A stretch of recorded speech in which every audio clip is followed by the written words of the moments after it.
Welcome to another episode of Pulse of Polynesia in the Hot Seat. I'm your host, Leaso Filoyali'i, coming to you live from Texas. And joining me tonight is my co host, Chief Tasi Ayafi, all the way from Oklahoma.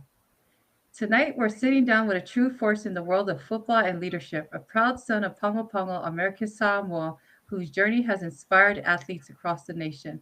From his days playing at the University of Wyoming to suiting up with the NFL teams like the Raiders, Titans, and Colts, to leading the NMMI, New Mexico Military Institute Broncos to a national championship and being named Coach of the Year. Coach Kurt Taufa asau has lived and breathed football at every level. Now, as the newly appointed head coach of the New Mexico Highlands University, he stands as one of the only two Polynesians NCAA Division II head coaches in the nation, bringing vision, discipline, and island pride to the forefront of college football. So get ready for real talk about football, faith, family, leadership, and legacy. Because tonight, head coach Kurt Taufa asau is officially in the hot seat. Welcome. What's Taufa up? coach. Well, thank you for having me. Now we just Awesome. Well, we're want so to, grateful to have you on yeah. here, and thank you so much for taking the invitation. Yeah. Now, I was Yeah, excited when you accepted the invite, coach. It's such an honor to have you on this podcast. We always try to bring, all the bright minds and all those who've been helping in the different areas of, Polynesian Islanders as whether it's football or academics or, medical field. So we bring a wide range of folks on. And so you were one that was on our radar. And we know you have a busy schedule. So we're grateful to have you accept our invite.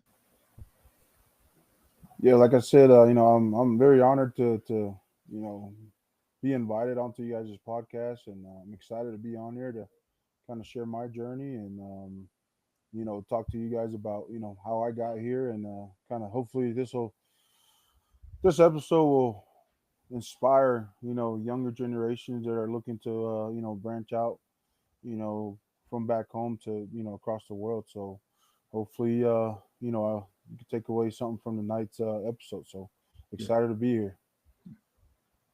So, well, Kurt, Coach, let's walk us through your early life in America Samoa, and talk to us about what lessons from your upbringing shaped your leadership today. Yeah, no, I mean, true son of American Samoa, born and raised in American Samoa, September 18, 1990, LBJ Hospital in Whangalu. Grew up there my whole life. Went to Matafa Elementary School, then transitioned over to Samoa High School, class of 2008. Graduated there, and then was fortunate enough to get an opportunity, to continue my athletic career and education, beyond here into the states. But growing up, having a strong support system at home with my mom and dad, really, taught me, valuable life lessons, throughout my upbringing that, kind of led me to, where I'm at today, so very grateful. And, I give all my parents, both my parents, the credit, for, their teachings and whoopings, Yeah. that instilled in me as a young man. Because like I said, I without them I wouldn't be the man that I am today, and grateful for them. That's good to hear, Go ahead. coach. And from someone that comes from Samoa, there's so many different influences, and you have like such a wide range of Mhm. influences. And one would be, is like the military to your dad. But then growing up, I grew up in Samoa, and when you said 1990, it made me laugh because that shows how old I am. I was a sophomore, maybe sophomore at Leongi High at the time. So you were just just born around that time. But Mhm. um, going back to values and such a young upbringing, um, between the military values or the cultural values, what stands out the most, as a young kid growing up, what was that influence that, at that Mhm. very young age that stood with you? Well, I think the first thing was faith. Having a strong faith in the man above, and kind of following, the teachings of, going to church, going to Sunday school, going to Samoan school, learning the language and all that stuff kind of, ties into, the culture, all about family, all about having respect and kind of giving back to, my family and my parents especially. Um, but no, those are some of the main values that really, my parents instilled in me when I was growing up is making sure that, every Sunday you're going to church and, uh, giving thanks and, returning the favor, to Heavenly Father for, the life that we're able to live. Um, and having, a military dad, you know, kind of instill, the other stuff too, like the discipline and time management, and also, Yeah. physical, activity to where, I got to take care of my health too as well. So, but no, all in all, my parents did a good job of really molding me and kind of instilling all those values into me and my siblings. There's five of us, being the oldest.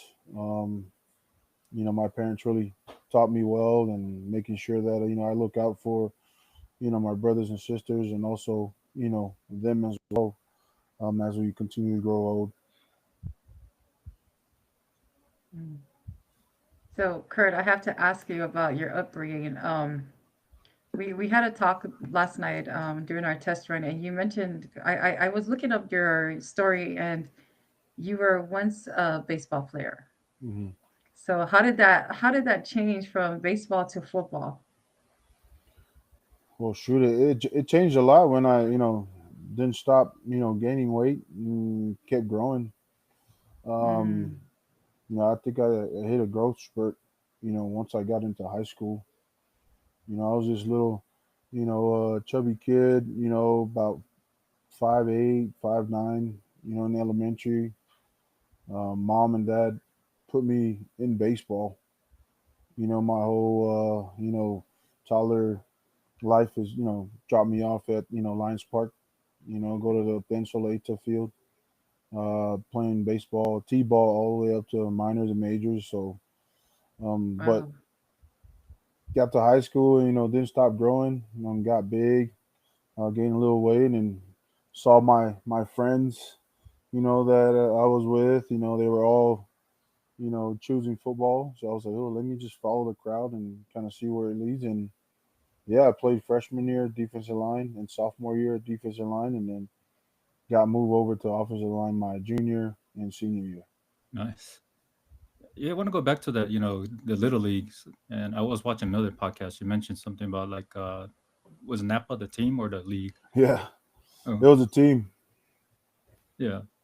Did you get a chance to go to like Korea? Because I know when I was growing up, all the kids that played like little league baseball, eventually they found a way to play the Koreans. It was like an annual thing. No, I did not. I think there was a couple kids that were on my team. I had the chance to kind of go overseas and played.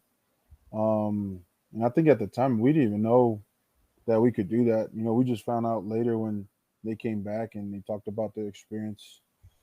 Um, and it was a coach's son too. Like those two, they had the opportunity to go overseas and played.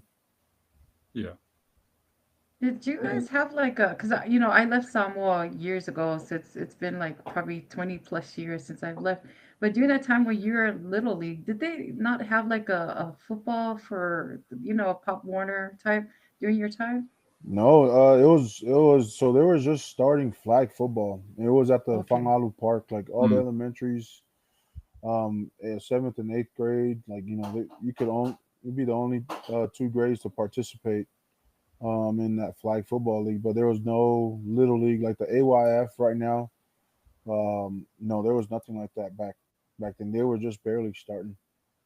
Wow. just had to go Uh, play it in a village in the evenings, right? Yeah, it was yeah. either you were either playing at the beach, with everybody else, kind of rugby style at the beach, tackle, and play football there, or you go play at the village park. So Yeah, because I was just thinking about how like the kids in America have a advantage because they've started very young, and here you guys are where you're just starting, you're fairly new in high school playing football, and so yeah, I mean that was a thing back then. It's like we didn't people are shocked when we come out to the states and we tell them like, no, I just started playing football in high school or senior year.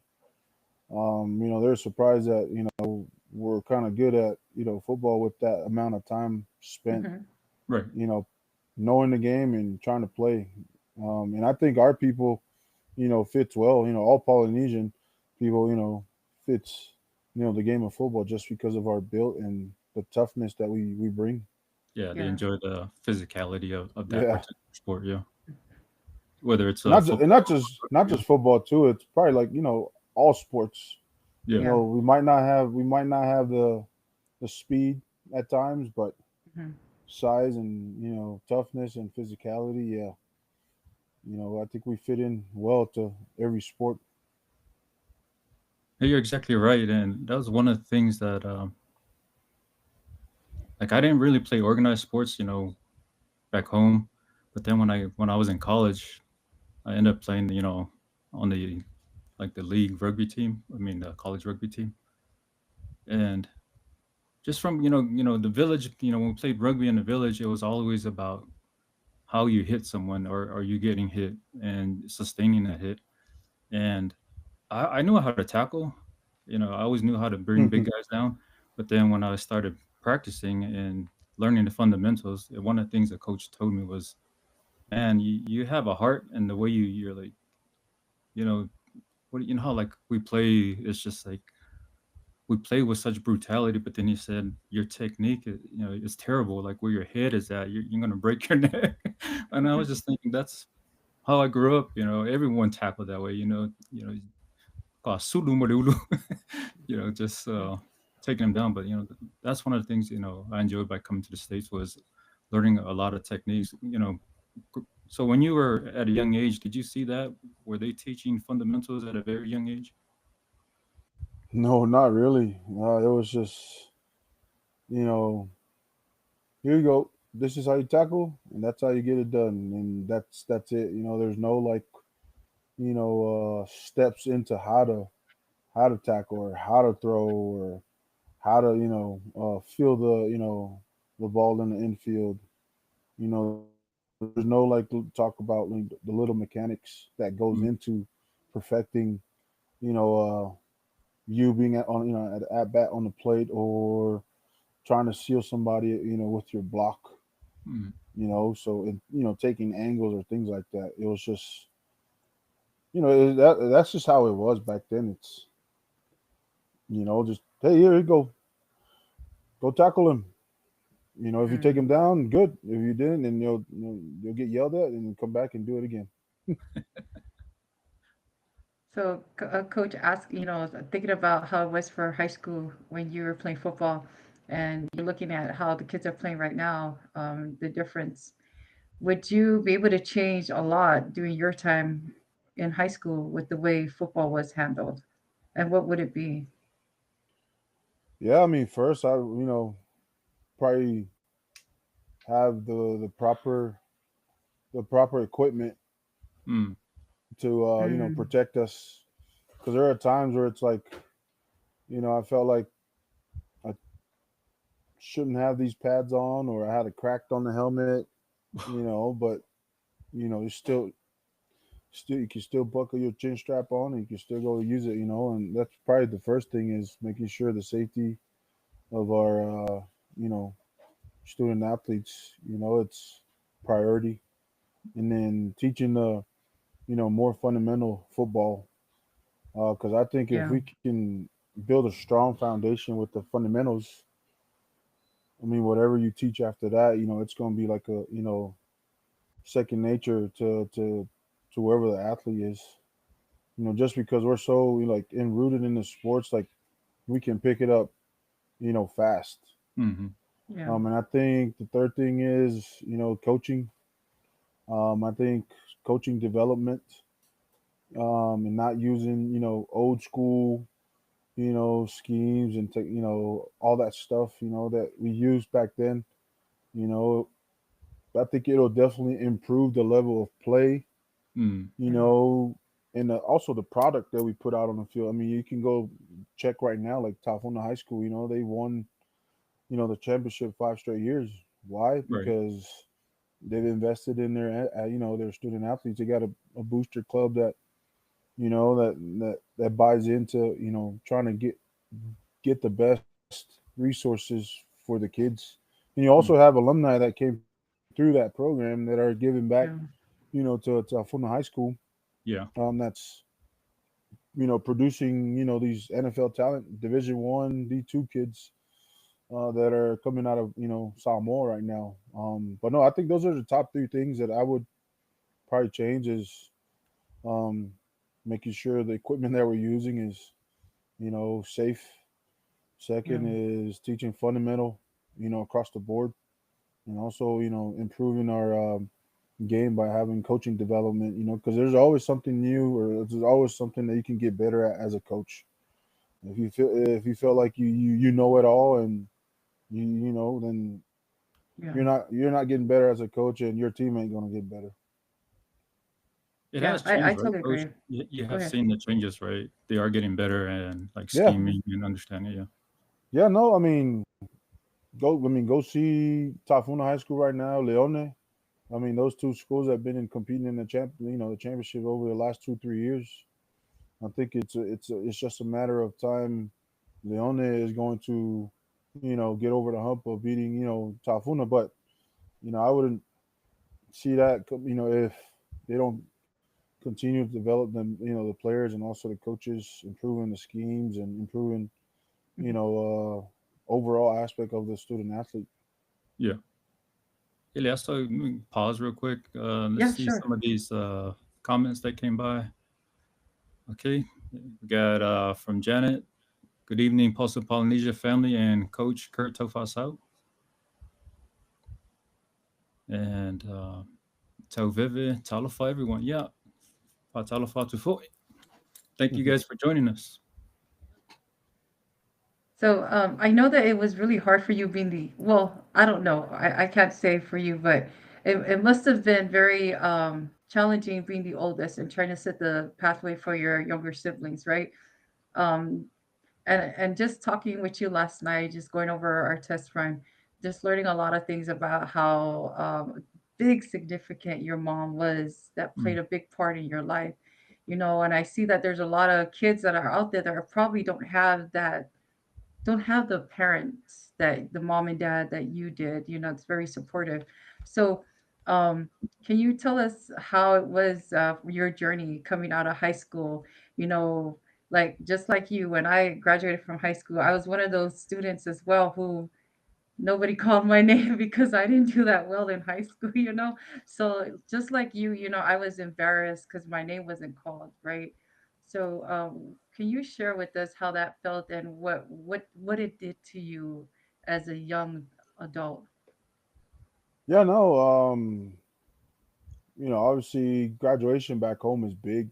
Everybody wants to, show off, which is totally fine with me Yeah. because that's the time where a parent should be proud of the accomplishment that their kid made it through high school, getting a scholarship to go overseas or in the states to continue the education or athletic career. But for me, in my case, I give the credit to my mom, but it's really both my parents. Just because my dad at the time, he was deployed, so he was always communicating from over the phone and all that stuff. But mom was physically there to help me and my siblings around that time. But no, graduation came about. Like you mentioned, I see a lot of my friends get their names called, and the little intro by saying, "Oh, so and so is graduated with honors, received a scholarship to go play, to play football." at New Mexico military or University of Hawaii, overseas and all that stuff, and I wasn't that kid, and yes, embarrassed is the correct word, cause just because I felt like kind of let down my parents by not having something at the time to continue my education and whatever that may be to overseas. But the work that my mom did after that day, um, really this is really the reason why I give the credit to her, because after graduation, mom was telling me, oh, you got to figure out what you need to do. You're not just going to sit here at home and be lazy and don't do anything. Either you find a job or go to school. But little did I know, my mom was behind the scenes applying to all the colleges, filling out applications under my name, really trying to look for a spot for me, because she knew how important school is. So she filled out all these military applications for school. In Missouri, it was Whitworth Academy. I think they closed down now. Wentworth, I believe, and then Oh, New Wentworth's Mexico. closed down. Huh. Yeah, I've heard of them before. Yeah. Yeah, and that was one of the schools that my mom would fill out an application, because I knew, because I got you know what you call envelopes in the mail, saying, "Oh, we want you. Your future is here," and all that stuff. And the New Mexico military was one of them. But like I mentioned the story earlier to you guys, while my mom was filling out, all those applications, the late Paco Manil, his son was my teammate that was at New Mexico military at the time. She asked him like, "Hey, how did your son get there? Mm. Um, could you put in the word for me, for my son, try to get a scholarship?" And Paco at the time, told my mom, just, hey, just send an email, see if he responds. And she did. She got a response, and Coach Jeff Lynn, head coach at New Mexico military, sent an email saying, "Hey, Tui, I'll be coming, down to American Samoa this summer Wow. along with the June Jones football camp. Wow. So, we'd love to have your son come out and try out. And hopefully we'll see you there." My mom got the message, came home, told me to get ready. You're going, there's a camp, June Jones camp, that's happening on this Saturday, and you're going there. At And how Tafuna, was your reaction? at the time, like I said, I was just a stubborn, senior that just graduated, thinking I knew it all. Kind of brushed it off, because I was like, okay, no, I'm gonna go figure it out. I'm gonna go put my name, talk to the Army recruiters and put my name in, because I probably want to go join the military. Because that was one of the things growing up, is mom and dad were talking about, hey, like, Mm. school is important. If you're not, then go join the military. They have a lot of benefits that'll help you. There's a lot of careers in the military that you can maybe make a career in there. And that Yeah. was what I was thinking of. And because at the time, school, I didn't think school was possible. But no, my mom did all the work, and Chef Lynn came down with June Jones, went to camp, even though I didn't want to. Um, guess I did good enough for him to, uh, gave me a scholarship. But but the way I got a scholarship was, my mom and Coach Jeff Lynn went to dinner after camp that day. Mm. Um, I guess my Coach Jeff Lynn broke the news to her that he was going to offer me a scholarship, and my mom came home and told me, "Hey, you got a scholarship. Get ready. I'm going to take you on the plane, and I'm taking you to Roswell, New Mexico." Such a great testament there, Coach, Yeah. and so grateful for our mothers and our parents that they believe and they see things within us that we may not have our own vision. Right. And I'm just jokingly, I was thinking of your mom at the time, "Wo fie fue a le ngo le falonka." Yeah, like I said, at the time I did not listen. I was, being stubborn. That little, arguments, with my mom. She would tell me, Yeah, we shared the story. We'll see if he unfreezes here in a second, but Okay. um, I'll let him finish the story. But I just want to continue with the testament to the parents, and he shared the story with us. I think Jim Jones, I mean the coach he's talking about, it was the head coach at University of Hawaii at the time, Oh, and wow. so he must have been holding camps. But it's interesting how coach ended up going to New Mexico, all because of the faith of the parents, and being that your son also, let's just share about your son because he has a similar story Yeah. with coach. So go ahead and tell us your journey with your son. Oh, you're talking about my son? Yeah, Oh, sorry. Yes. So, my son, at first he was offered to go to New Mexico, his coach at high school, which is crazy because I was just telling him last night that the coach here at the high school here in Texas knows about Coach Kurt. And so he had told my son that this is the guy you need to go to, you need to check it out, and blah, blah, blah. My son's like, I do not want to go to New Mexico. So he went to Blinn instead. But after a year with Blinn, he decided to go to New Mexico. The one thing about going to New Mexico, he always tells me that was the best decision that he's ever made because it taught him to really be the man that he is right now: discipline, obedience, hard work. And Coach uh, Kurt was the coach that would never sugarcoat anything with a child. He was upfront. He was a disciplinary type of coach where um, you have to earn everything. It wasn't given to you.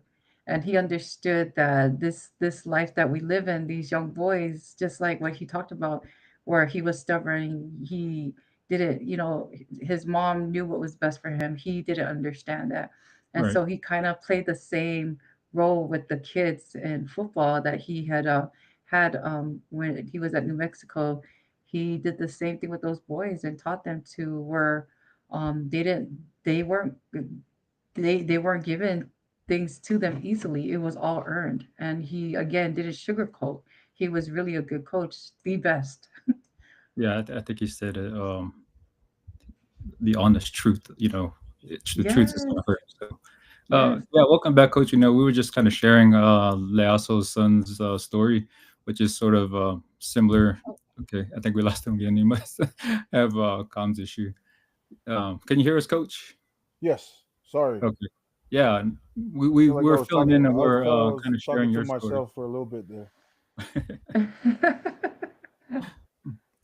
Yeah, we were finishing up. I think we left off on like how how great our parents are and like how they believe in us Mhm. and like your mother's story of continuing to push you and doing all the the stuff behind the scenes, whether it's the applications and making phone calls, is because they see something within us, right? They know that you have what it takes. It's just you need a little bit of a nudge, in that right direction. And but I also want to go back to what you mentioned earlier, during graduation, the Mhm. painful, like, internally, because we're looking at our classmates and they're getting all the praises, and we're not getting any recognition. But then I always share, even on our podcast, what Colin Powell said: it's not where you started, it's where you finish, and how you build up to it.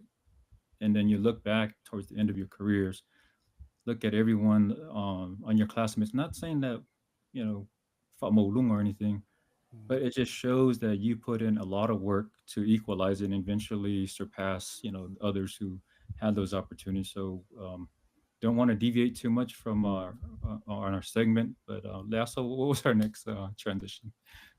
Oh, so I wanted to ask about, when you got the call and you were told that you were leaving, the journey that your mom had to take you to Roswell, because I've been on that drive and I've been in that area.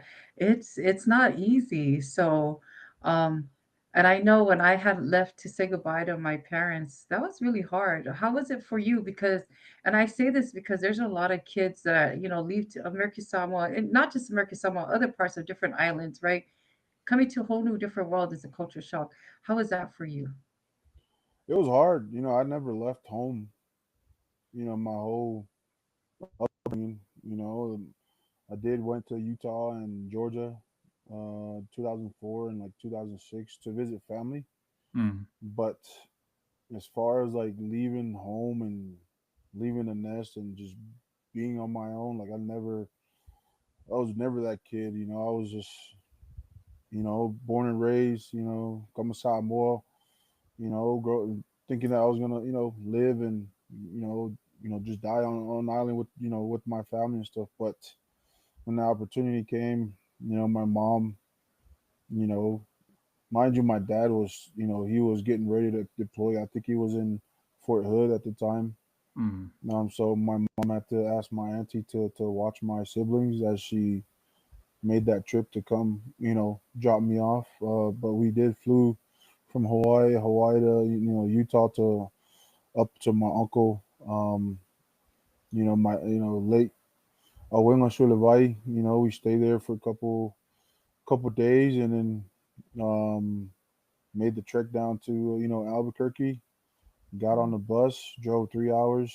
Had no clue where Roswell, New Mexico was. All I saw was as soon as you left Albuquerque, it was all desert. Yeah. Um, I agree. And and UFOs.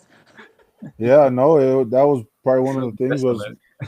first driving into Roswell, you could just see like the alien little statue aliens like at Right. different places around town. So I was like, oh, like Billboards. You probably looked at your mom like, what did you just do to me? yeah, no, like I said, it was tough because my mom came. We got on the bus, Mhm.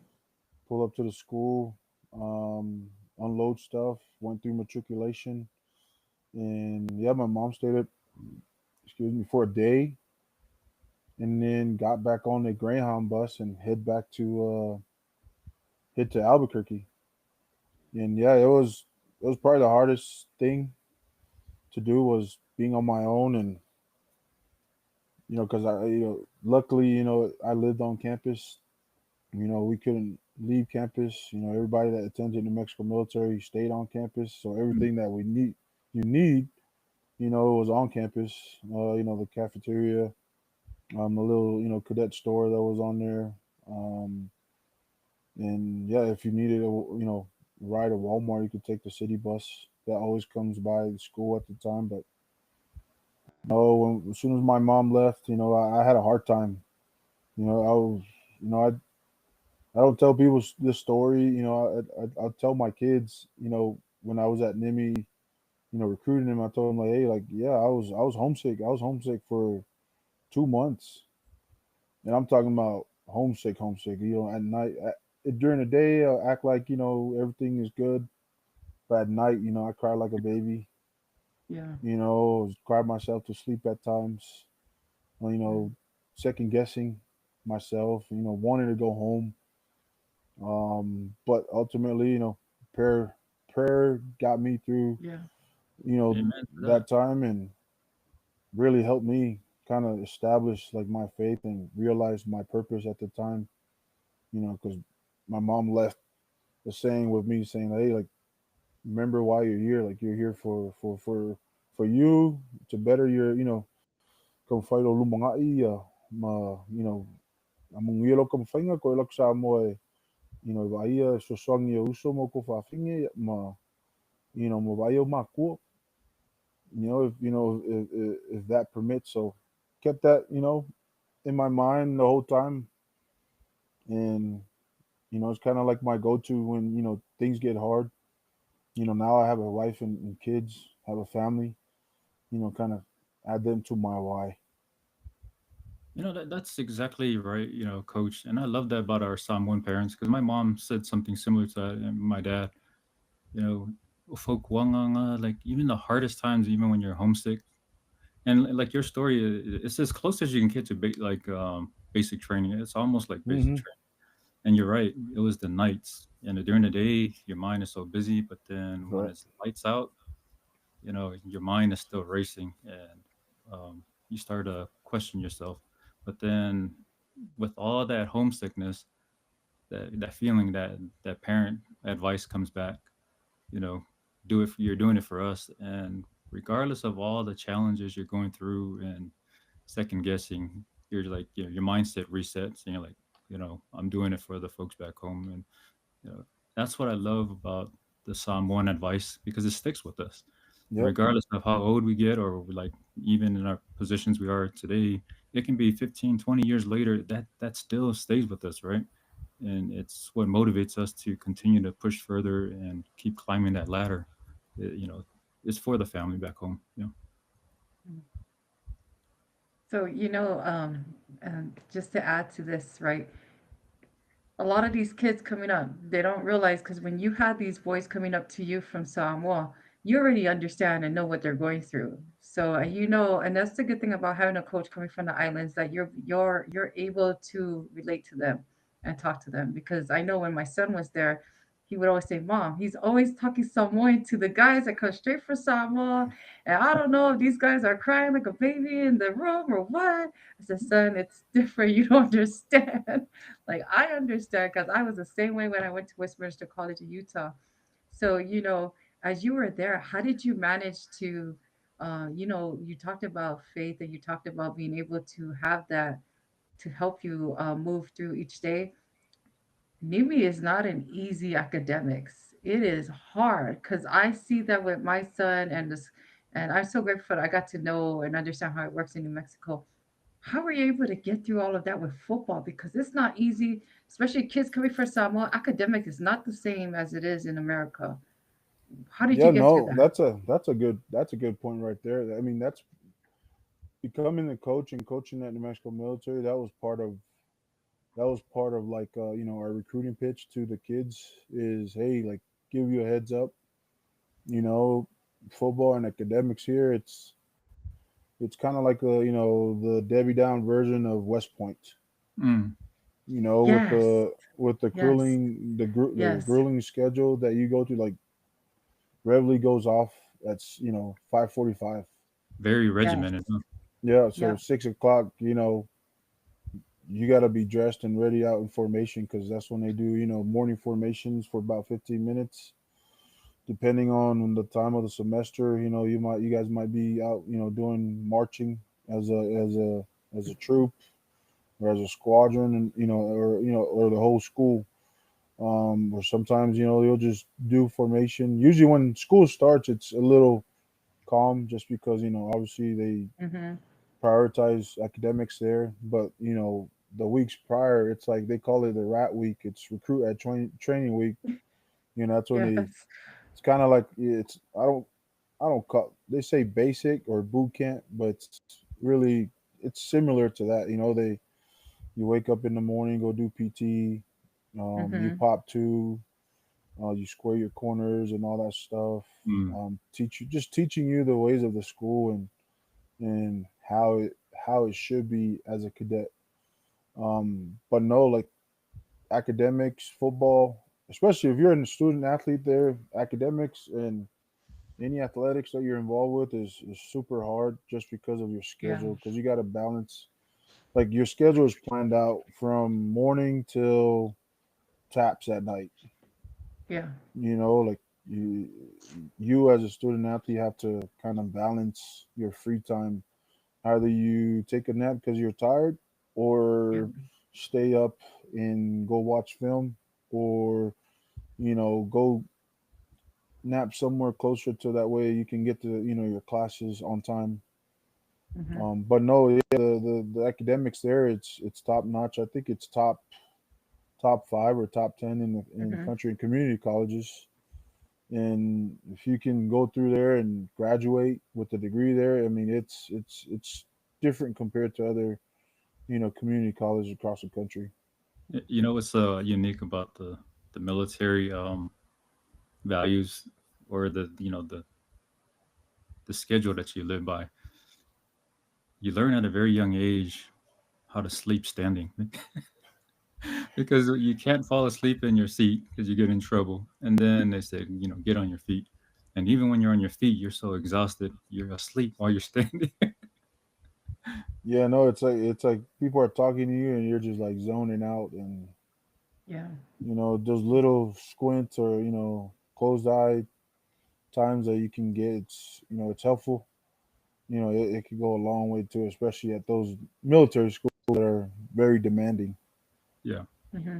What I like about Nimi is because one of my fraternity brothers went there, and that was my first eye opening.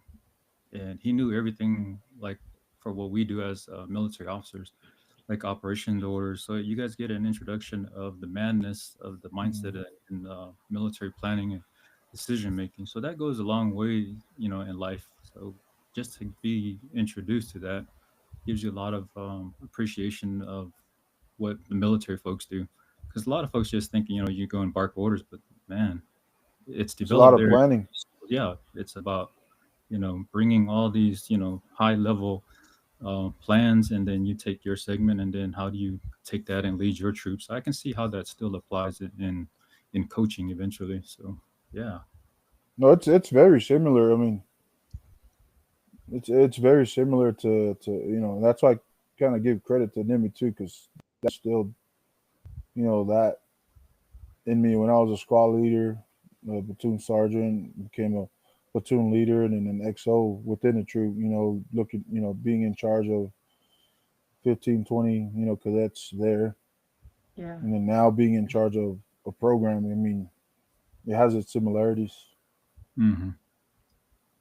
That's a good thing about our kids being raised back home, right? They come here to America, and then Nimi had that program where they everything was like boot camp, but they got to learn. That's what I was talking about, like the discipline. They were able to learn how to be respectful to those even that were younger than them, but Hmm. they were higher rank. So that alone, and also teaching them, like with my son, it taught him how to prioritize his timing. Like you said, you choose to take a nap or do your homework and then Hmm. get ready for practice, And Yeah, so, no, that's a good point too. Because the people, a lot of people don't understand like going to a military school or being in the military, like you or in a organization, like your boss might be younger than you. Hmm. yes. Like you got to take orders from them or instructions from them, and that's something that I believe not only taught me but also everybody that went to New Mexico military is like, oh, who's this high school guy telling me what to do? Yeah.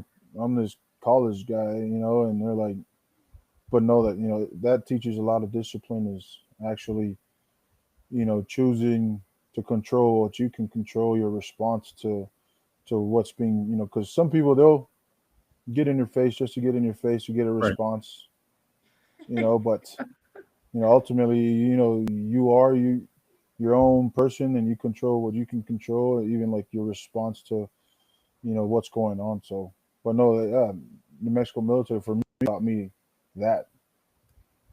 No, you're exactly right, coach. And military does that at a very young age to test their leadership. So you may Right. be great in academics and seem like a sound leader, but then they test your patience, and they'll get in your face and see how you work under stress, or if you're going to be that individual that will snap, Right. and easily weed out those folks. Like, okay, yeah, he's not the guy. you Right. know, let's outsource this to others. But coach, I wanted to visit something that happened. I think maybe your sophomore year there. So Mm. I think it was 0809. Tsunami hits back home, right? You're already homesick, and then all of a sudden, tsunami hits home. Walk us through how you learned about it, and what was going through your mind at the time. Yeah, no, so it's actually '09. So my second year, so my first year at NME, I did not go home for a year. I went home that summer of 2009, but then leaving 2009 to go back to school, um, because we usually report like July 28th or August 1st, being there, for a month and then hearing from our coaches, that we need to call our families and check on them because there was a tsunami hit. Mm. and there was a tsunami that hit, back home, because social media wasn't big back then. I didn't have an iPhone then. I had like that Boost mobile phone from Walmart, a prepaid phone. So I wasn't on, Facebook or in MySpace back then. But you know, hearing that from our coaches and seeing them, being there for us when that happened, it was probably one of the, you know, almost the worst experience for me at the time, just because they said it hit in the morning. Usually when people are going to work and on their way to school, Hmm. and I always, remember talking to my parents and siblings back home. Their routine is wake up, go down to the street, and wait for the bus to go to school. And hearing that, I was like, oh shoot, I need to try to get a hold. Couldn't get a hold of our families back home because all the power lines were out. There was no connection.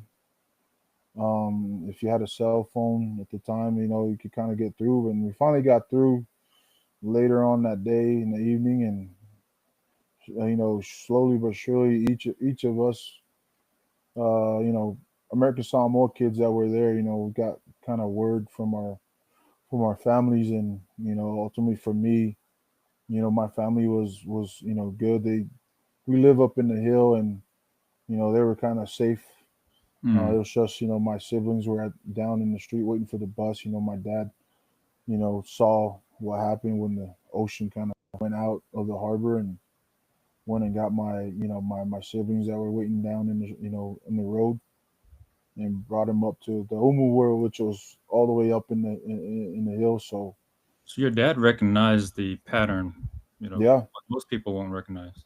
yeah, because according to the story, they said my dad and my sister said, like, we have a 2-story house that's up in the hill. You can kind of oversee the Pango Harbor, um, in Pango, and in the morning, my siblings go down.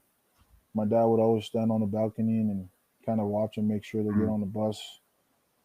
And mind you, that earlier that morning, the earthquake hit, Yeah. and while he was just standing there, and he said that he kind of saw like he could see the reef in the Wow. harbor, while Yeah, the this doesn't look right.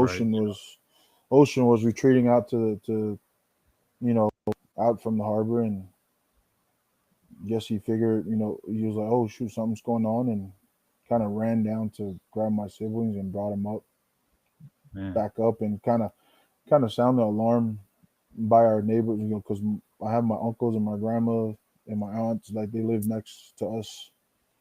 So he was getting them up in the morning and try to get them up to high grounds. Quick thinking, quick reaction, and just you know, I want to say it's his military skills, but it could be from him, being familiar with the ocean. Yeah, no, Man. because he just got back from. So he ended up didn't make the that last deployment because he had a medical issue with his lower back that he had to have surgery on. So he ended up kind of like getting, I don't know the word, like discharged to come home, and he Yeah, ended up Wow. going back to Hawaii to follow through with all that stuff. But yeah, he was home that time. Wow. yeah. Of I all can only days, that imagine. was the perfect time for Yeah. him to be at home, you know. Wow. Yeah, and then there's other experiences too that, I mean, I don't want to kind of misconstrue the story, but he said that when the water came through and went all the way into Pongo, well, when it was kind of clearing out, he ran down with some of my my family members to try to see if anybody needs help. And Mm. he was helping people get out of their cars and all that stuff, because people got caught up in the when the water was coming in. Well, even with the injuries that he had, the adrenaline didn't even help him to push him to not think about his own health. Yeah, it was him and my uncles and a couple of my cousins. They went because they couldn't drive because the road was covered. Yeah. So they were just walking all the way into kind of like Chinatown, all the way into, you know, Pago to kind of see who needs help. You know, amongst all the things that happened back home, and you as the oldest son, right? You're not there. Like this is the time where you felt like you needed to be home. What did that do to you, and how did it impacted your life? Well, I was lucky because I had other kids that was going through the same experience with Yeah. us at New Mexico Military, and also I was grateful. We were all grateful for New Mexico Military at the time and our coaches for allowing us to kind of because we ended up missing practice because our coaches wanted to make sure that we were good. Mhm. They gave us that opportunity to kind of like keep calling home and figure out a way to get a hold of home. But for Yeah. me, it was really scary, and I was just lucky to be with all my usos that were at New Mexico Military at the time because we were all in the locker room, kind of panicking and Yeah. crying because we were thinking of the worst, Mm-hmm. Yeah. because we couldn't get a hold of. But once the power lines came up, I think it was at night. We were all still in our coach's office calling, try to get a hold Wow. of home, and but slowly but surely, we start. The lines came back. The power lines came back up, and we were able to get through our families. But Yeah. at the time, Yeah. it was we. I was just grateful that when my family picked up, everything was good for them. Yeah. That's good. That is good. Well, speaking of trying to get back into things now with school, right? How did you end up at the University of Wyoming? What led you to that university? Yeah, no, I played my sophomore year. Did good. I was an all conference player there at New Mexico Military. That was like the first time that year. My second year. Wait, before you even continue, I have to ask. You're all conference, right? So what was that fire that ignites you to become this all American? Well, it was really kind of, again, to what we talked about earlier, is like, I'm here to do it for me and my family. It's kind of like that motivation and the push that I was like, oh, okay, like I think I'm starting to get the hang of this thing, Yeah. playing college football, and I figured out, oh, if I could be good in at this, I can. It can lead to free, not a free, but a full ride scholarship Yeah. to either a Division 1 school or Division 2 at the time, and I was fortunate enough to after my sophomore year, um, while because I went home for Christmas that year, spent Christmas with the holidays with my family. And when I left to come back for the spring semester to finish and graduate at NMMI in 2010, I got a phone call as soon as I landed in Hawaii. Got service, on the phone. Yeah. I got I got voice messages from coaches saying, "Hey, Oh, we're trying to get a hold of you. See if you want to come on a visit." Official visit to tour our campus because we really like you as I think you can help us. And yeah, and I had University of Wyoming called Coach Mike Fanoa called and wanted to get me out there. And Troy University, I had Western Kentucky, Utah State, and University of Hawaii. Mm. And my first visit was University of Wyoming, and went up there, fell in love with that part of the U.S. Country. Never been there before. Love mhm. the coaching staff that hosted me, and met some Polynesian. I think there was only two Polynesian players on the team then.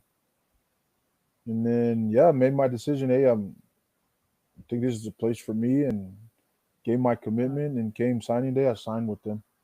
So you didn't bother doing the other visits? No, because no, understanding it now, once I get that last meeting with the head coach, it was just a one-on-one deal. He asked me, "Hey, you want to be a Cowboy?" I said, "Yeah, I love everything. I love everything, that you guys are about, and yes, I want to commit." He kind of told me, "Hey, once you give me your word, I don't want you to go, you know, on other visits." I was like, "I'll give you my word," and I did. Just because at the time I was like, "Okay, I think I found the school that I want to be at. I just need to focus on graduating and finishing, with a high GPA and graduating my AA." Was that the equivalent of the transfer portal that we have today, sort of? Mm. Yeah, yeah. But yeah, no, the transfer portal now It's it's a madness. it's yeah, you can't even wrap your head around it. And you play with You've the kid that's here in Oklahoma, Sunny, right? Yeah, so that's where me and Sonny, when we reported that summer of 2010. Yeah, that's where we initially met, and found out that we were related. And yeah, I was there with him 3 years, and he finished all his 5 years of eligibility there. Yeah. Uso Sunny Pulatasi. So I want to make sure I shout out to our Oklahoma folks. So very close relationship with Sunny's parents. Also military. So that's how I met Sunny. And then eventually, when Sunny came back from Wyoming, he introduced himself, and I said, "Man, his name sounds familiar." And I said, "Hold up, this is the little kid, Sonny." He comes back. I think he's like what 6'3", and he's like built. Yeah, So yeah, and he's the one who's like asking me about you. He's like, "Hey, I played with one of your relatives." Yeah, so I learned a lot about the relationship you guys had up there. Yeah. So, Coach, as you are journeying through the new school, new environment, lots of green grass and cowboy style away from New Mexico, right? Um, Tell me, how did this adventure start with you getting into the NFL? Did you anticipated that, or was it something that just came on to you out of nowhere? yeah. No, it didn't hit me until my senior year. Mm. Um, like I said, I got there 2010. I redshirted because I was on the borderline of making the three deep. Or if I had the meeting with my coach then, Coach Jerry Montgomery. He said, "Hey, you're very close to being in our three deep, or so either you risk the chance of wasting a year and having not having enough reps to play, or you can just redshirt, get bigger, stronger, faster." The right thing was they get bigger, faster, stronger. So yeah, I redshirted my that first year at Wyoming, and then played my last 2 year there. Junior year, I did better than my senior year. I think that's where I kind of got like a little attention from Mm. scouts and stuff. But my senior year, it ended soon because of I tore my PCL. Mm. In practice as we Mm. were getting ready to play our rivalry, Colorado State University. Um, Came through the backfield, made a tackle, landed on my knee, got up, and I couldn't even feel my knee. Wow. Um, and then next thing you know, I had an MRI, X-rays, and yes, I tore a PCL. So it sucked. I had to watch the last 3 games uh, and finish my senior year like that. But ultimately, um, signed with an agent that represented me pretty good and really kind of put my name out there. Did okay pro day, went undrafted to the Oakland Raiders.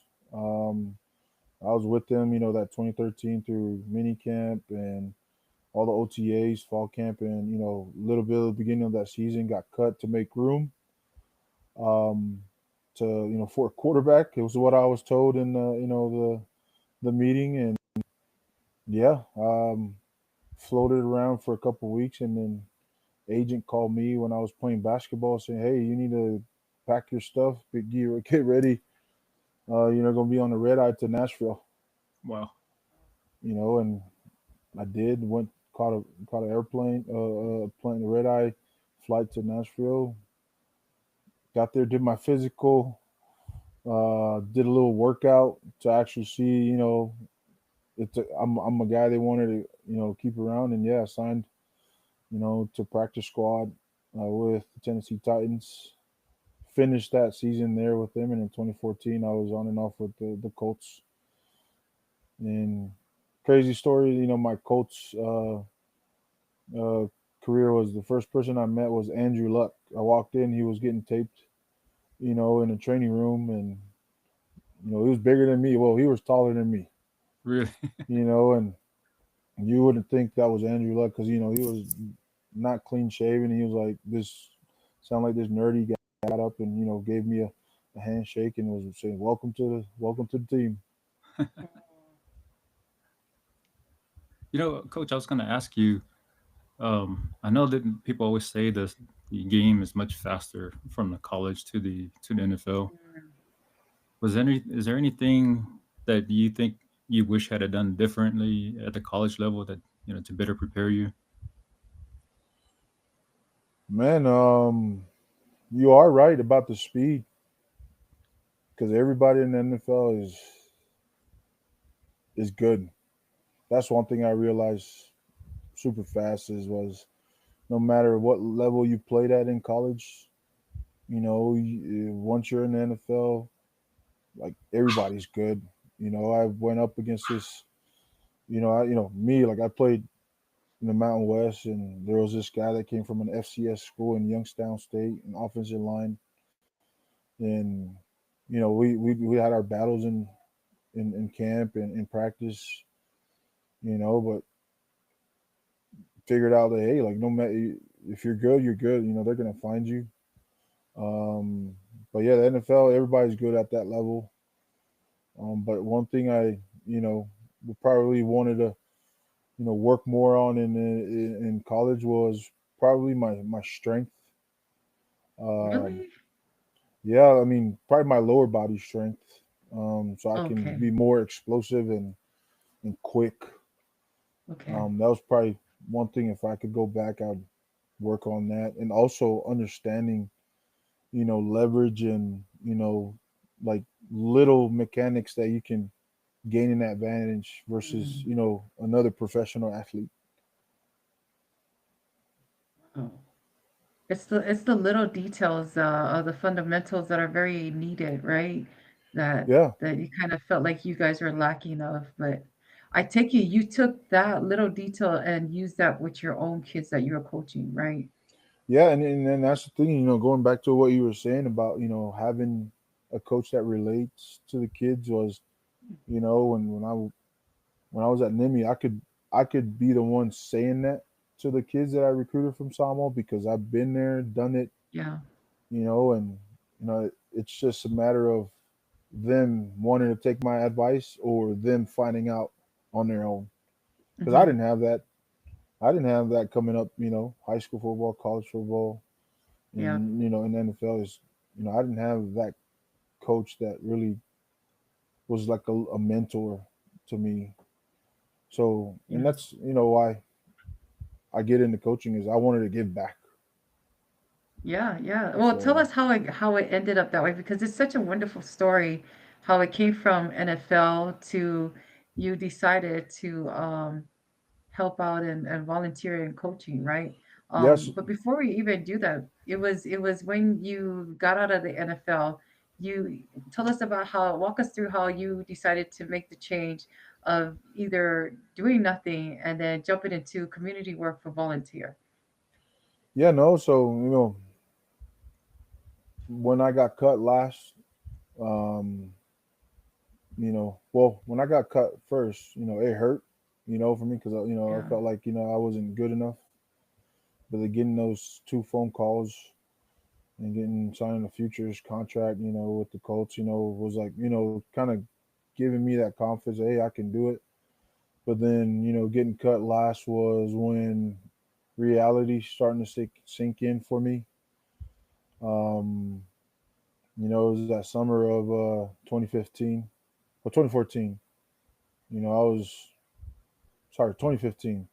summer 2015, I was at home working out, second guessing myself, and I was like, man, is it even worth it putting my body through all this? And waking up in the morning, working out, trying to get it, get something that won't happen again. You Mm. know, while I was second guessing myself, I was applying to high schools, around, the Utah Valley area. Sent my resume and went and met with Mm. coaches because I figured I loved the game of football so much that I wanted to find a way to stick around. If I Mm. can't play it, then I'll probably get into coaching. So went and volunteered at Saratoga Springs at Westlake High School in Saratoga Springs, Utah. That 2015 season, um, and then figured out, man, I think this might be it.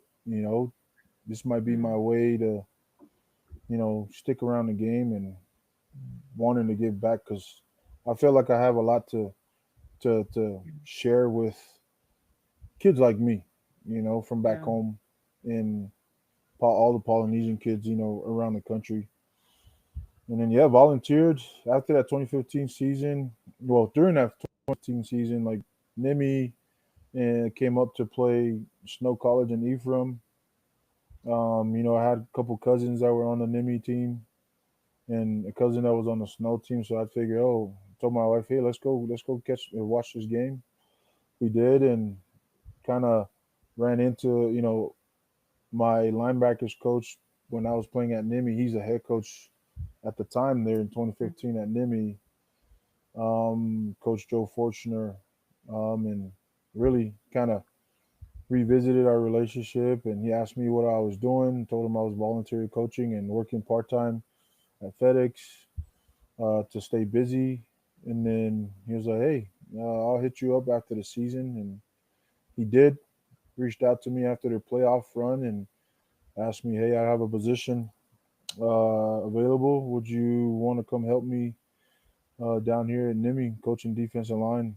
Told him, give me a couple of weeks because I got to talk to the wife and make sure it's something that we wanted to do. And yeah, after a lot of prayer and kind of advice from my in-laws and my parents and my wife, we decided to make the decision to pick up and move from Provo, Utah to Roswell, New Mexico in the spring of 2016.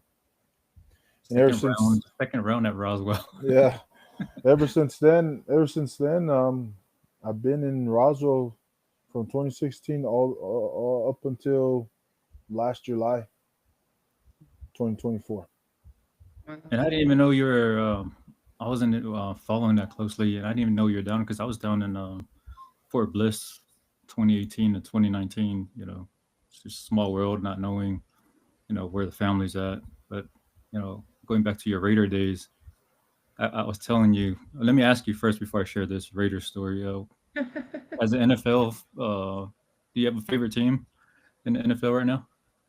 Be honest, I love the Rams, St. Louis Rams, growing up because Mm-hmm. of Kurt Warner.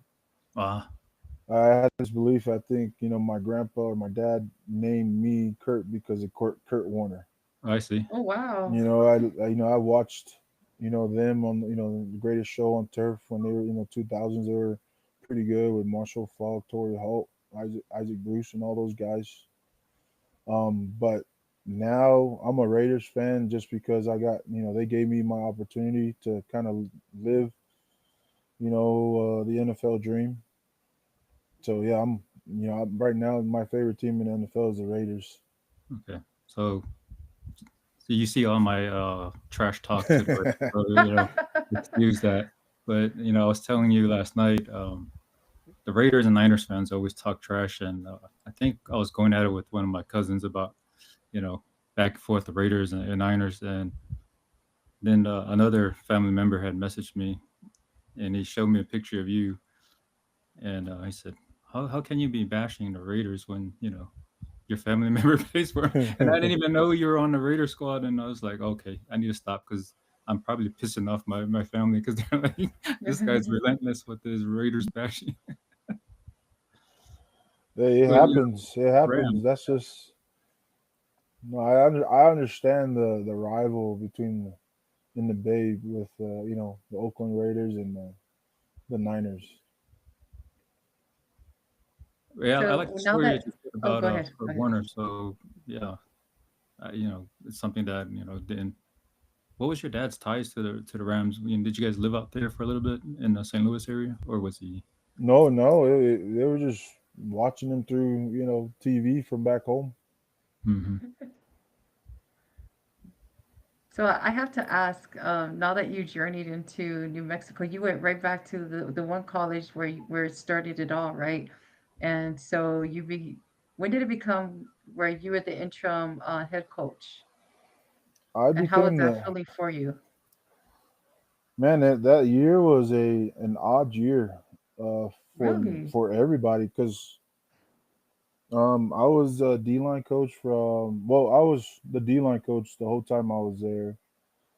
Um, but 2019, I got well, 20 COVID year. Mm, Our head coach then, Joe Fortner, gave me you know um, the assistant head coach title and also the defensive coordinator title, which I our prior meetings, he asked me, hey, what do you want to do? In the coaching career, I told him I just want to be the best D line coach in the country. yeah, But then a year later, he gave me a coordinator position, which is something I did not want to do yeah, because of all the responsibilities that came with it. And also, I felt like I was still trying to learn, how the defense works from the defensive line, linebacker, and the secondary. Um, but he gave me the opportunity to really learn things fast, and learning from him yeah. too was a big part of my career because it helped me. Um, but 2021 is when our head coach then because we had our season in the spring because of COVID, we couldn't play in that fall of 20, Mm, so we had our season moved to spring of 2021. Uh, Played 9 games, and then after our bowl game, um, our head coach then broke the news to us that he was retiring from football and he's going to go take care of his family because oh, his wife was, at the time too, his wife was dealing with cancer. Um, so we were all in the panic mode because as coaches you're like, oh shoot, like the head guy's stepping down, so they might bring in a new head guy yeah. and they might let And us all replace go. everybody. Yeah. Yeah, so that happened, and I remember this to this day, because I have notes in my phone of events that happened that year. Um, he stepped down. He broke the news June 7th, and then June 8th. Um, our AD called me and was like, "Hey, we're thinking of giving you the interim head coach title for the fall." My mind, I was like, "Wow, all this stuff is coming at me so fast. Like I don't even know if I can do it." Um, and I was already in Utah. In the summer, me and my family will make the trip up to Utah to go visit our in-laws and spend the summer up there. And he broke the news to us on Zoom, and yeah, we were all in panic mode. And but the AD called me and asked if I wanted to be the interim head coach. I told him, "Man, give me a couple hours because I can't.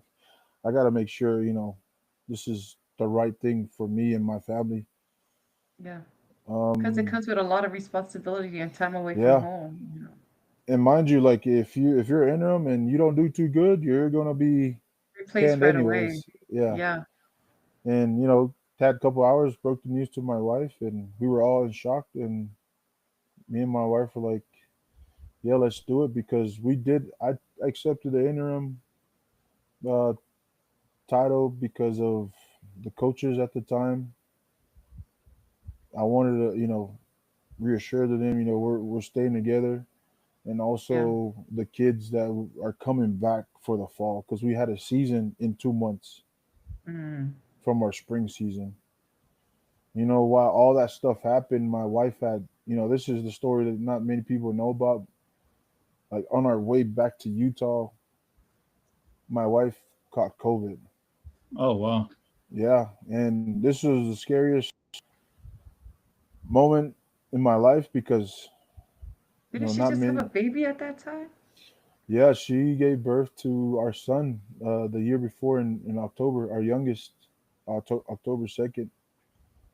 Um, so yeah, on our way home, my wife was like, "I don't feel good," and at the time they didn't have any treatment for COVID. They just say, "Hey, Yeah. Yeah, isolate," that's and pre-vaccine. yeah, and my wife, she went through it hard because she got put on a ventilator. Uh, Um, Mm. from when we got back home, uh, June 27th, and she was on a ventilator for like I think 16 days. What? At the time too, I was like, I was kind of, So much shuffling. going at one time. Yeah, no, but I'm grateful for again prayers, my in-laws, my sister, and my parents for being there because it was only me and my three kids. And my kids, they love mommy, so they wanted mommy over daddy. Yeah. mm, And Yes. I was trying to do my best to be there for them, while also trying to, be strong for my wife because, I didn't know if she was gonna make it.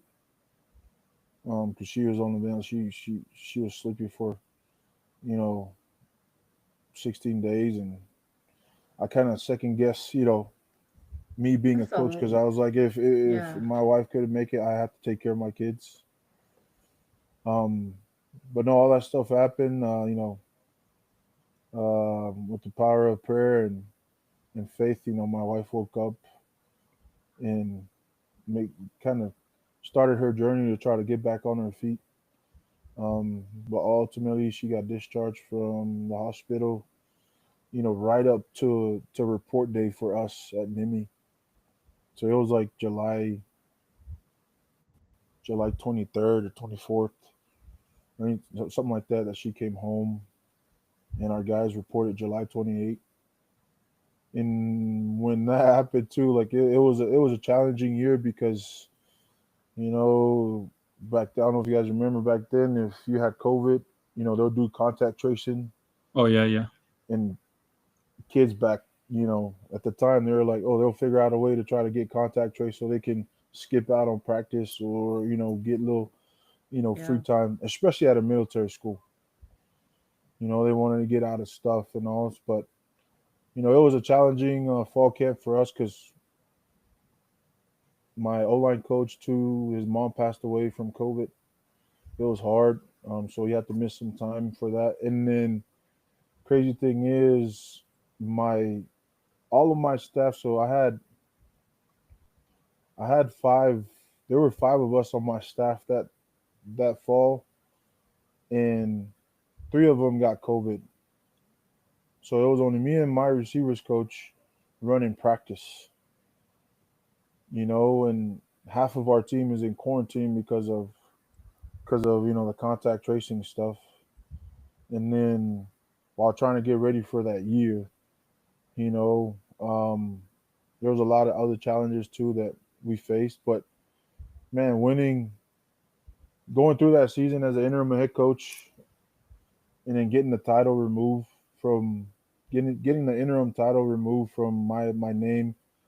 After we won the first conference championship in school history for football.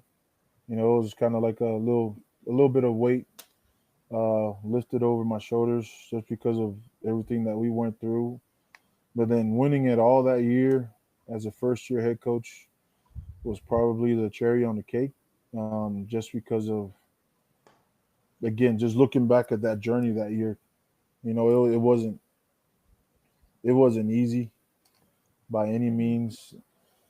People don't know that we only had five coaches on that staff, three on offense, two on defense. I had to coach the D line and the linebackers that year.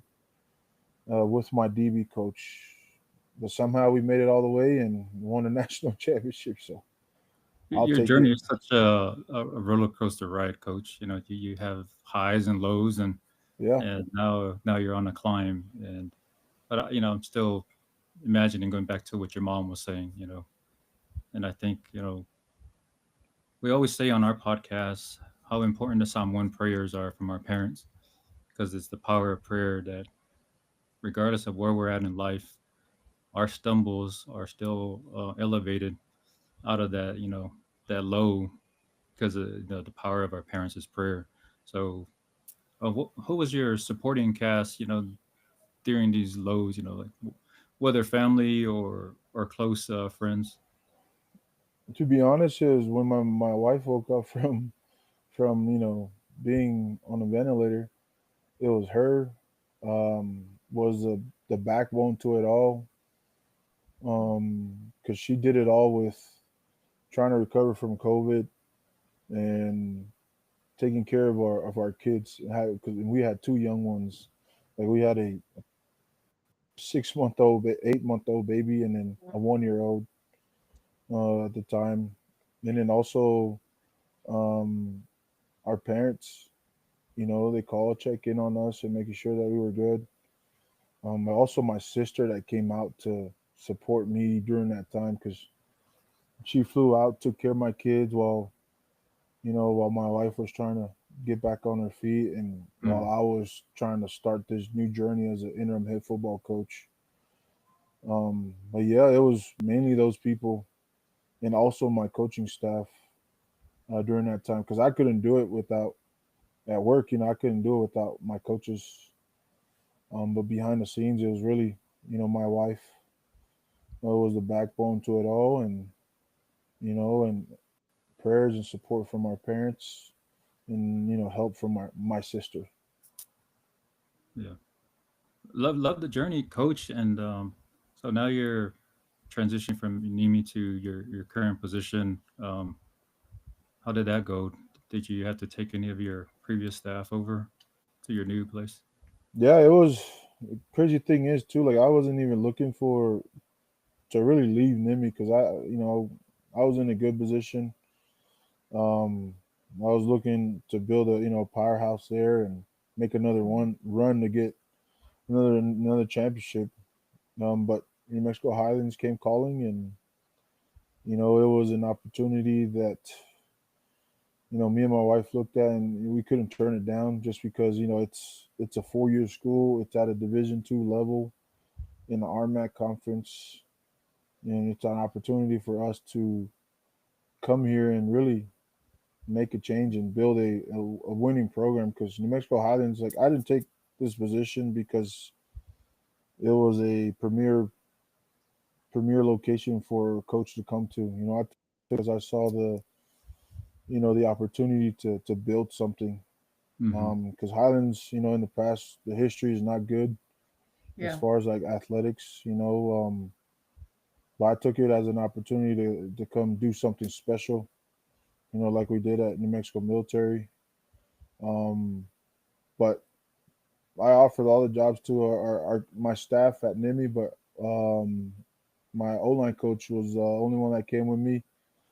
Um, and some of my coaches on the staff at NIMI, they took other jobs too as well, or stayed back. Mm. Uh, and now they're at different schools. Such a good legacy that you guys created, and that's good to hear. You guys all went back and still get back to where you guys started. But then eventually you have to grow. I mean, it's not any heartburn of, it's just the nature. If you can control your own future, I mean, sometimes you have to do what you have to do. So, but late congratulations, Coach, Yeah. on the new position. No, thank you, I appreciate it. No, Yeah. it's Congratulations. it's been a blessing, and I took this job because of our president, Dr. Neil Wolf. He's been great to work with. He's the one that gave me assurance and support. That I will get the support while I'm working to try to build a contender here. Hmm. So, with everything that you've gone through, there's a lot of doubt, self-doubts and a lot of, questioning about the path that you've taken in your life. But you had, just listening to your story, you had so much good that came right afterwards. And I feel like every time that there's something that's very good coming, I feel like the devil would try to go make you Right. go through these challenges and make you have self-doubts, right? So I feel like you've already built up an armor enough to where you're like, okay, well, whatever challenges, bring it on. But the best part about, what I've noticed is that you always make sure to talk with your wife first. You always make sure that, even though it went from, for you being a single to having your parents there, and then your mom was the one that was, that really pushed you to now that you have an established family. Um, with that family, you now have also staff with your players at the same time, right? So what is it? What does it look like for our head coach, Kurt Taufa asau, with the new role that you're playing? What are you looking forward to now with gaining in this position? No, I'm looking to build really. For me, like I'm big on relationships. But no, going back to what you said, like my wife's been there through it all. Like I couldn't be doing what I'm doing without her. When we got married in 2015 is when I started coaching. She was the one that kept pushing me. Yeah, go live, go go keep chasing what you want to chase. I'll support you no matter what. And I like I said, I give my mom all the credit for molding the type of man that I am today. But I give all my wife the credit for really where I'm at in my career. Um, but I mean, here at New Mexico Highlands, we're trying to flip the roster and recruit high characteristic kids. Um, meaning high characteristic kids, meaning like good GPA kids, good kids that comes from good families, and also kids that love the game of football, that are looking for an opportunity to continue their goal, chasing their goals or dreams, whether get a degree or continue to, or get the foot in the door to keep pushing to the NFL if that's their goal. Um, and really coming here and trying to open up more avenues to kids from back home, Mm. Yeah. that they can come here and utilize that opportunity to um, chase that dream that they're looking for. And I feel like year one we've established some pretty good avenues and opportunities for our kids, and we so far we had 14 kids from American Samoa signed to come play football here. Oh, nice. Wow. Yeah. Wow. Yeah. And so So when can they we went, go pull ahead. up one of those Yeah, yeah, comments? Sorry sure. to Go leave our ahead. No, viewers you're good. out here. Thank you, our viewers. You have a lot to offer these young men that had the same opportunity you had growing up. Thanks for being a great inspiration. Yeah. They love it, Janet. Thank you, Janet. And then, Coach, you mentioned about the kids back home, and I know you recently just came from Samoa. You had some camp out there. What was that camp? Uh, what was the purpose of that camp? Yeah, it was the purpose of that camp was to really put myself and our coaches in our school in front of those kids that are that love football, Yeah. that are looking to go to college to play football, and also letting them know that I'm no longer at New Mexico military, Mm, and now I'm going to I'm at a higher level, and then I'm going to recruit you to come to play Division II football here at New Mexico Highlands, while also letting them know that, hey, like, the higher the level, the higher the requirements are. Yeah. So you got to have good grades, and you got to have you got to stand out football field from everybody else. So, and that yeah, was kind of like the yeah, purpose of our camp, was to put ourselves out there. yeah. No, I like what you're giving back to, like you said, this is what you sort of envision when leaving high school, but then now it comes full circle. Now you have that opportunity to give back to some of the kids that you see. were sort of like, hey, that sounds like, me, but I'm gonna share with you guys some of the things I wish I knew. And so you're also, you know, talk to me about the coaches on island. Are they also involved in your camp? Yeah, they were there. Majority of them were there, Okay. because we started we started at the gym in Pago. Everybody met up there and went there, and we kind of give a little brief of what we were doing. Ate breakfast, with the kids and the coaches, and told them like, hey, look, we're gonna go to the Samoa's football field, and we're gonna have really a big man camp, O line, D line, and then we're gonna have skill camp where all the Mhm. skill guys, linebackers, running backs, quarterbacks, DBs, wide receivers. Just pretty much we want you guys to run these certain routes while you want to see defensive guys cover, and obviously O line, D line working on little fundamentals with footworks and all that stuff, and working on pass rush stuff. That Saturday we were there, and I felt like it was a success because I know our recruiting team that we went down with was a little worried that we might not get enough kids to come to Las Vegas, New Mm, Mexico. But ultimately, we got 14 kids from American Samoa signed to come play football, and we got two to play softball. We have one that'll be coming to play volleyball. nice. Man, such a blessing on the work that you provide, Coach, and everyone else that's involved. And it's pretty much everyone in the same line of work. I'm just grateful for you guys to take that back home and letting our kids back home know that, we're not leaving you guys, alone on this. We're going to continue to educate you guys and also help the coaches, gain some of the insight in your world here Yeah, at the collegiate level.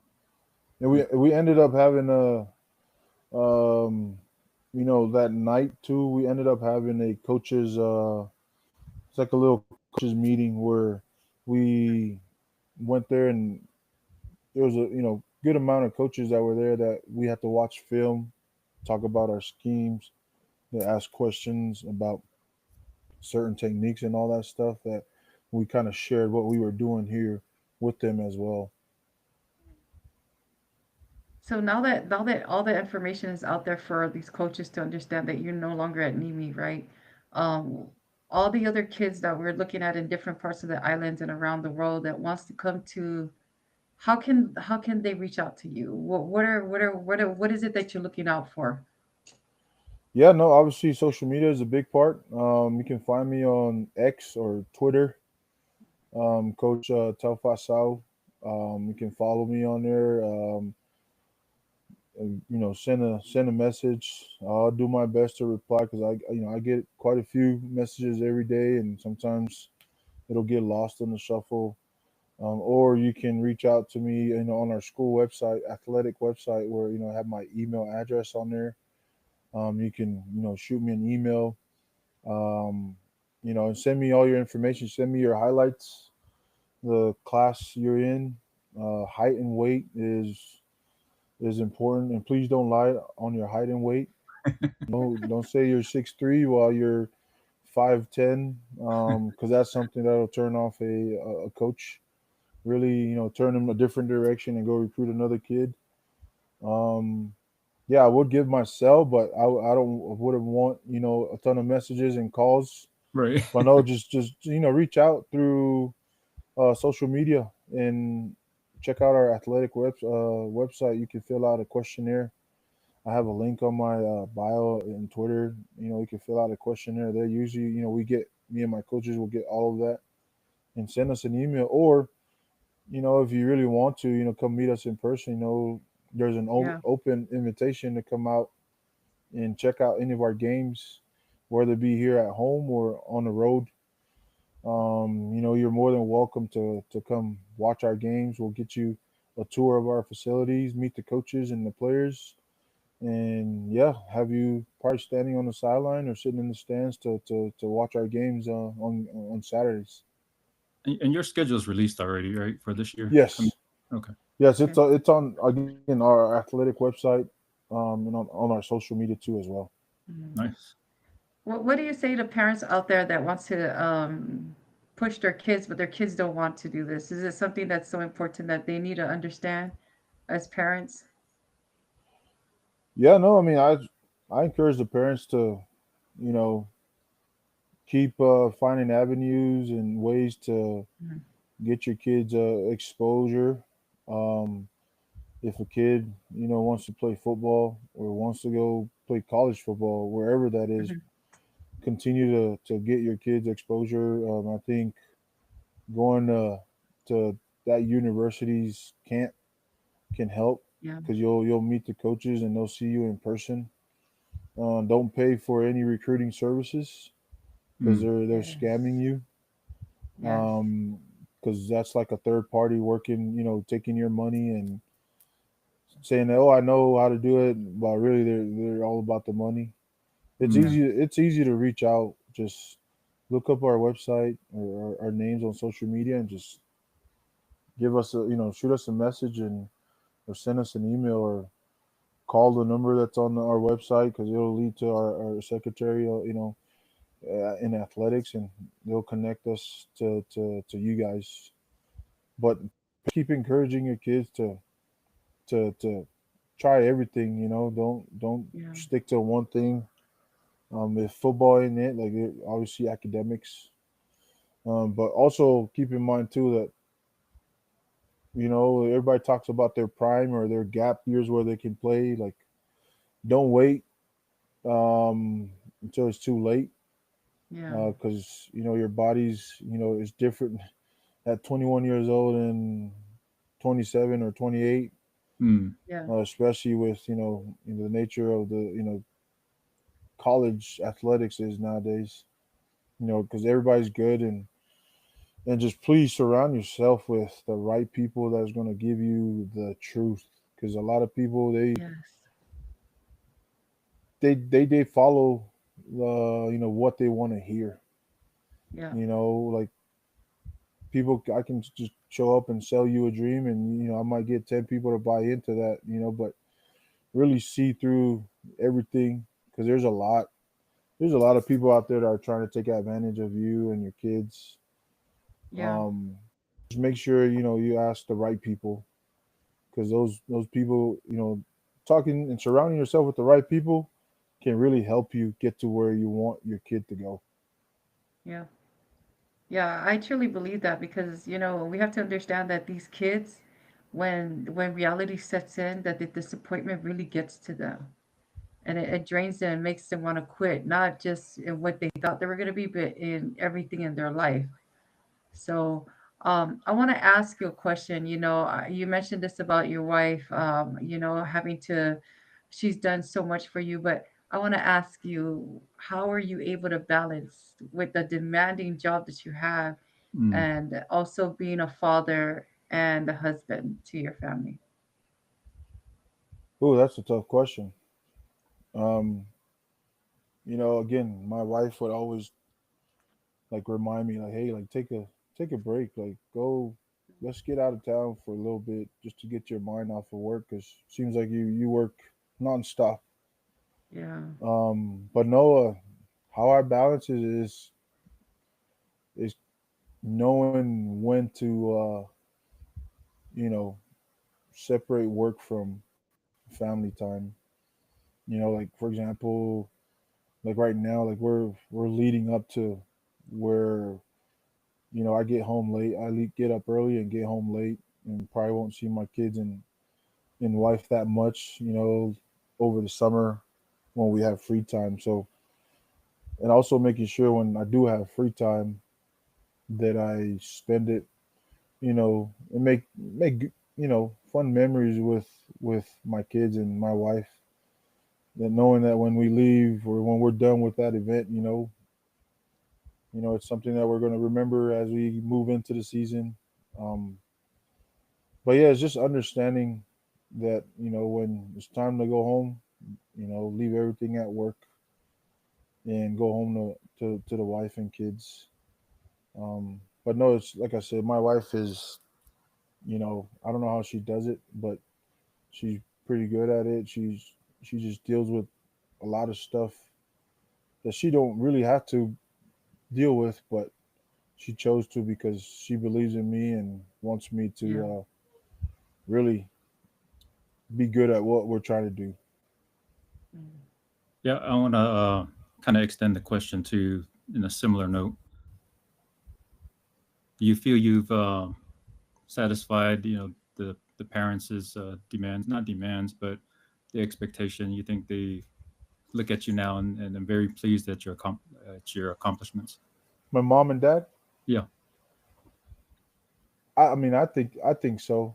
yeah. Um, I could just feel it and also hear it, in our conversations and when they come visit us or when we go visit them is, I feel like I've done what they've asked, Mm-hmm. or they wanted me to do, and hopefully they're proud of me. I know they are proud of me, and and I just want to say thank you again for keep pushing me because without them, I would be just another kid back home just living life and you know um, wasting mom and dad's money or food. I only asked because I wanted to complete the circle, and I feel I agree with you. I do feel your parents are happy with everything that you've done to see the kid that that needed that nudge, that he's running on his own now, and just where he's at. He's Yeah. been to the highest of the NFL, Hmm. and now he's at the top tier of everyone wants to be a head coach, and that's where you're at. So, but me, as an uncle and family member, I can tell you, you know, very proud of all your accomplishments, and I don't Oh, hesitate thank you. to share that story, of you. And again, like we mentioned earlier, very grateful for you for accepting Yeah. this invitation because we knew that story had to be told, and a lot of people need to hear, the struggles, the roller coaster ride that you had, and the supporting cast, and those who Hmm. really made an impact on those small decision making. Because sometimes we're hesitant to answer that call, right? That Yep. position, whether it was fear or of the unknown, but there's always that someone that's going to nudge you just a little bit and say, "Go for it." Good supporting cast overall, Yeah. coach. Yeah. No, that was I'm glad you brought that point of fear of the unknown because I think that was the biggest thing for me was leaving home was fear of not being able to make it. When I have so much you know relying on it. So much expectations that my mom and dad set forth for me that that I was like, man, I don't know if I fail, then what? But no, I get this question asked a lot. They asked me if there's anything I would change. Would I go back and change it?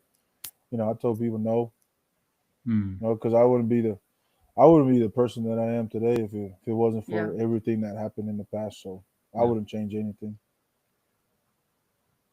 That is true. I was going to ask you that question, but I'm glad that you answered that. It's No. yeah.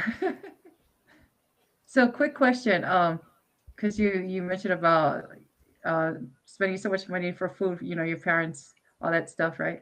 Favorite food, favorite Samoan dish. Favorite Samoan dish is the sapasui. Nice. Yes, yes, yes. All right, toughest opponent you've ever faced. Ooh, uh, any level Really? or are you talking about like Football. as When you were playing, player yeah. or A player, any player, yeah.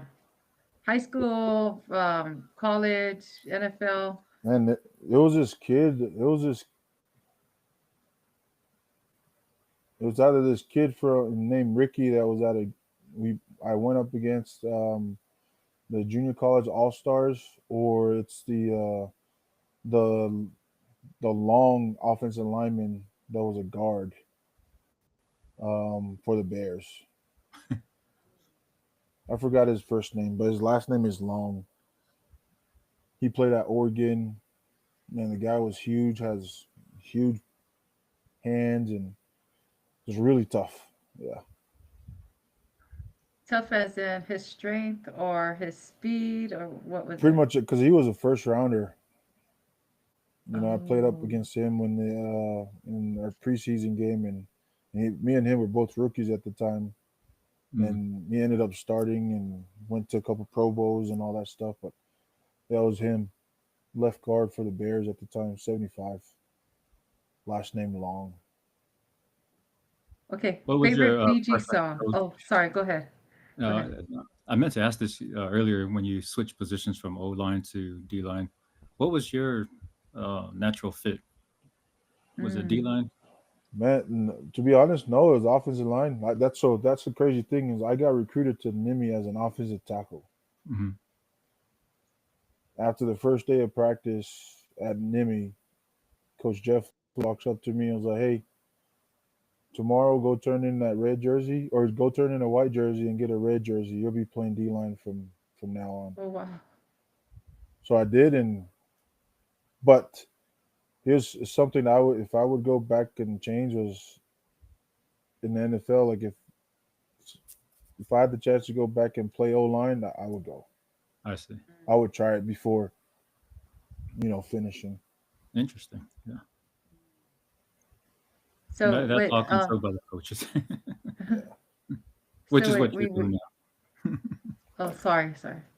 No, no, go ahead, yes. With Fiji passing away, what is your favorite Fiji song? Ooh, man, I have a lot. I love. I mean, Fiji got me through some stuff now.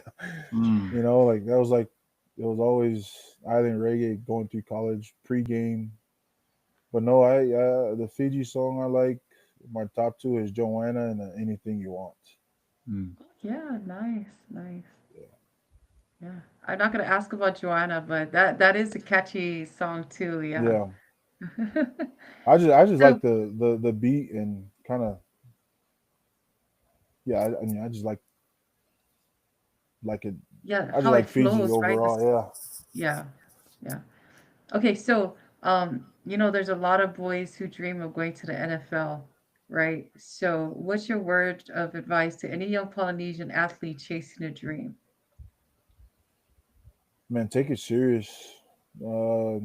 Take care of your bodies and surround yourself with the right people. Hmm. Because hanging out with the wrong group of people can lead you down a pathway that you wouldn't want to find yourself in. But surrounding yourself with the right people and having a strong support system that'll continue to push you, even if you feel like you can't make it, like it'll go a long way. Okay, cool. Arlington, is there anything?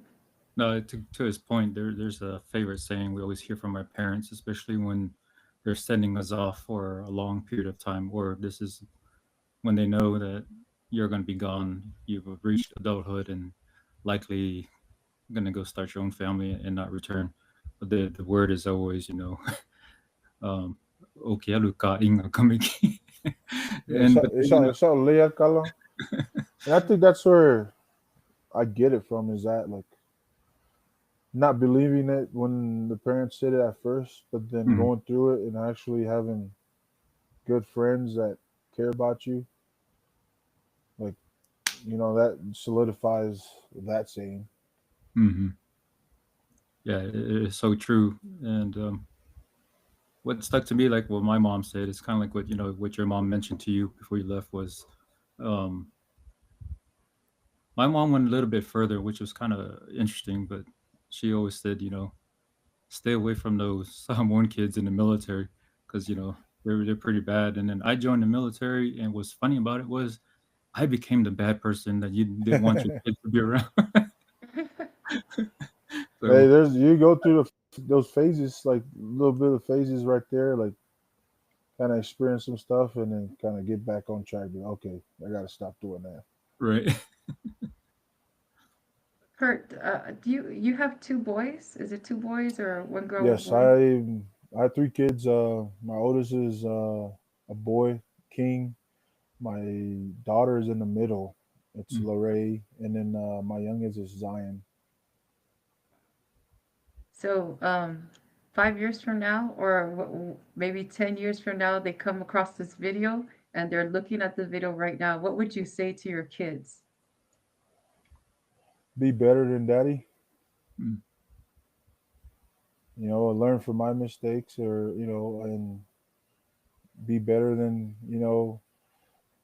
who I was. Be a better father than me, and be better at everything that you um, really do in life. And I hope that teachings from mommy and daddy, um, can help you, build a solid foundation that can launch you to bigger and better things in life. It's good. Good. Thank you. Well, we have one more comment here. I'm gonna go ahead and put it up, Arlington. Okay. Congratulations, and just hearing your story and your journey with your parents and wife as strong supporters. I too am very proud of all your accomplishments. So, Oh, Janet is my sister, by the way. So, I oh, wanted to hi make sure Janet. that she tuned in with all the Taufa asau members. So, Mm, Hope one day we'll get together and meet you guys in person. mm.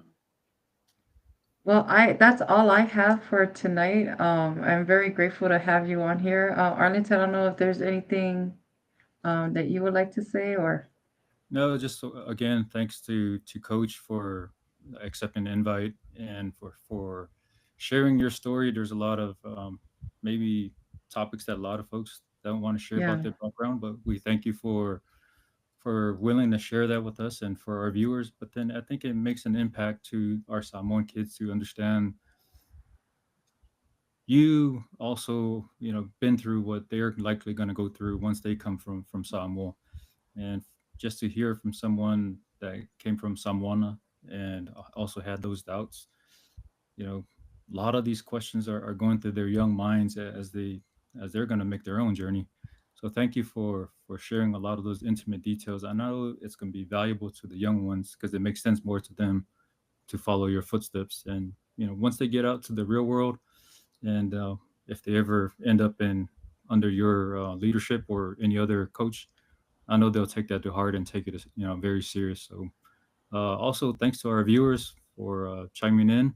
And I know we had a very small tribute to Fiji. I know a lot of people are hurting out there. So yeah, condolences to all our Pacific people who are mourning at this time. So and thanks also for inserting that small segment for Fiji. Arlington, I'm gonna put up the last two comments we have on here.